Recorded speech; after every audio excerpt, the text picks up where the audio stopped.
Welcome to another episode of Only Time Can Tell. I'm your host, Ken.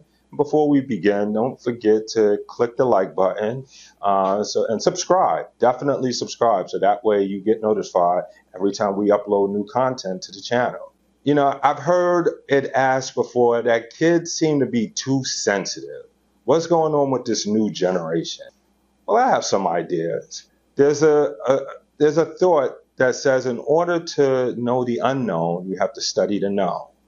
Well, what's the known? All right, well, let's look at, so for instance, in the 70s and 80s, when kids had to compete, whether they were running races or playing basketball or playing football, the first place team, maybe the second place, and in some rare cases, maybe the third place teams got an award.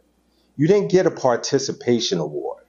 You only got an award for achieving some level of success, right? So if you only got an award for achieving some level of success, what did the kids have to do who didn't get that award?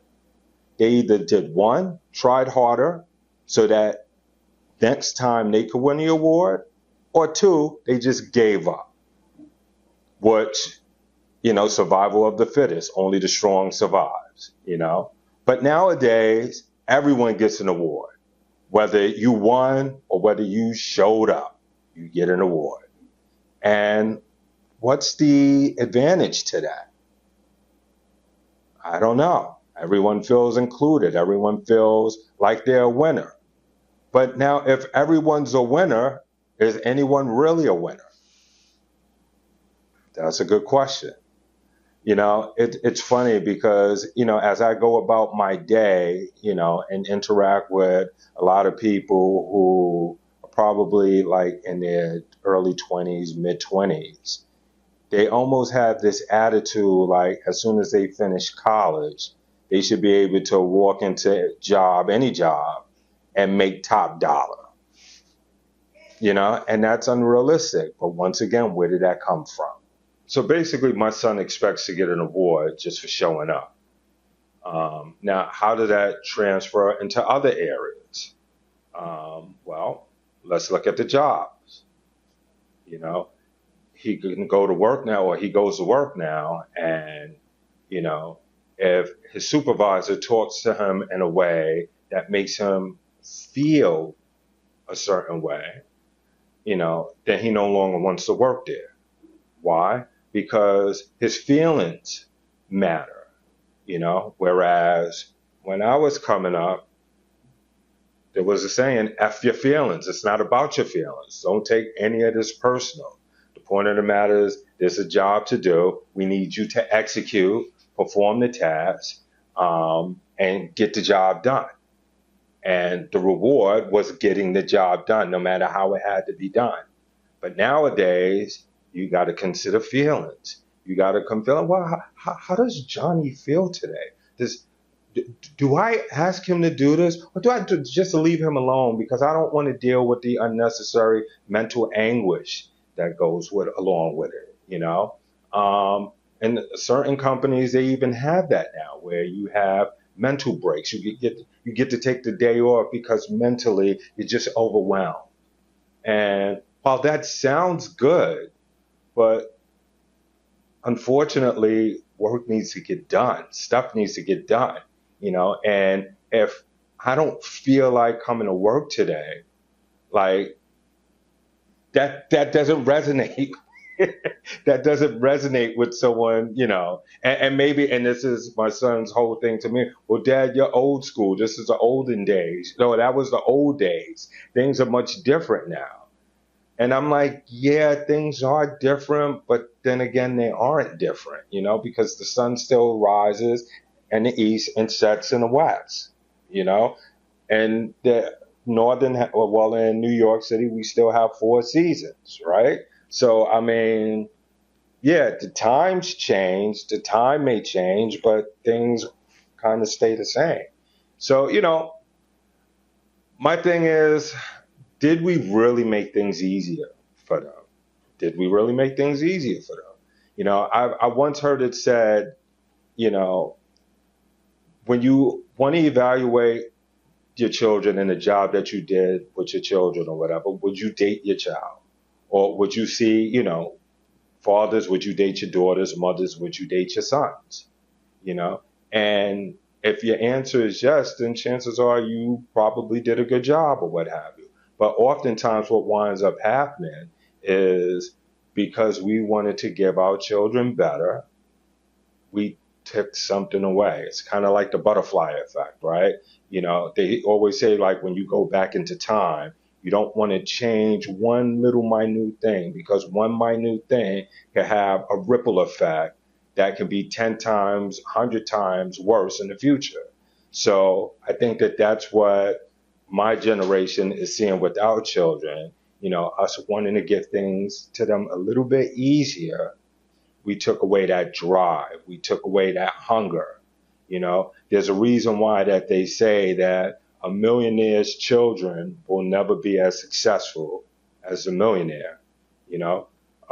Case in point, LeBron's children, although they're pretty talented in basketball, they're not playing with that hunger of, I got to get out of this situation, because life has been pretty good, so they can play just to play. Not necessarily because my whole family is riding on me and this opportunity that I could have to get us out of this, this messed up situation. So that's something that I'm constantly always looking at, because the one thing about growing as an individual, life is all about learning, and it's all about improving and trying to make things better, and in order to do that effectively, there has to be a form of accountability. You have to be able to look at certain things within yourself and say, you know what, I did this good, or I can stand to do better in this particular area. And I think that's another thing that the younger generation struggles with is accountability. Because one of the things that when I talk to my children, in particular my sons, about his current situation, there seems to be this lacking of accountability. Oh, it wasn't me. I don't know why this happened. What do you mean you don't know why this happened? What do you mean you don't know why your supervisor doesn't trust you? What do you mean that your teacher looks at you at a certain way or doesn't trust you or always think that you're a troublemaker? You're the common denominator in all other situations, and that's kind of like a little difficult for a lot of people to come to terms with. But once they come to terms with it and realize, you know what? Yeah, I'm the one that messed this up, or I could have done this better. That's when the true growth happens. The reason why I'm sitting here in front of you guys is because I had to do that work. I had to realize that, you know what? I have to improve on things. I have to make more time. And granted, I have an adult son now. I have to make more time, not so much to kind of tell him what to do, but to kind of help him look at the situation that he's confronted with and make choices. Perfect example with the personal trainer, when him working out, right? He likes to work out. Since you do this effortlessly, why don't you consider becoming a personal trainer and get paid to do that? Because you figure you're in a society where people want to feel good and look good, and working out is one way that you can achieve that, and since you do that and you do that effortlessly, it's easy to transfer that into a skill or into a profession where you can get paid for something that you naturally do, and it doesn't necessarily have to feel like work, you know. And, like I said, we have these strategies where we sit down and try to, figure out how he can basically take his stuff to the next level, because now my job as his father is to be a guide, and kind of give him as much information that I can, which is why I keep stressing to fathers, guys, you got to make it a point to be in your children's lives. I know it may be hard. I know there may be a lot of things, stacked against you or whatever the case may be, but it's important, man, because they really, really need that, And like I said, one of the things that I've decided to do, because my son, he's 26 now, I'm like, all right, let's make it a point at least once a month to get together where we just basically kind of discuss things and talk things out, which I find is very, very important because another thing that happened with this generation too is they struggle with peer-to-peer relationships because a lot of their interactions with one another has been online. It's been through zeros and ones, so therefore there's little nuances that they miss out on as far as, interacting with people, when you're basically on a gadget all the time or whatever the case may be, there's little nuances that you miss out on, like something as simple as a smile. You can't really get that through a gadget. There's something like, when you talk with somebody, like even when you're seeing me talking right now, I'm giving off a certain energy that you just can't get through a gadget, that you just can't get through FaceTime. Well, maybe you can do FaceTime, but you get my point. There's just little nuances, that happens. There's just an exchange of energy that happens when people are face to face and they get to interact with each other and they get to learn how to, respond to one another, not just off of the words that are being said, but the nonverbal cues. Those are very, very important and very, very, very crucial. Um, so yeah, all right, so that's gonna do it for this week. I appreciate you guys, your time. Don't forget to share, like, and subscribe. Also, don't forget to click down below. We got some merch down there.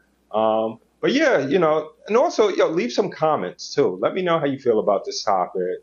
And I'm real curious to know what you guys think. Peace.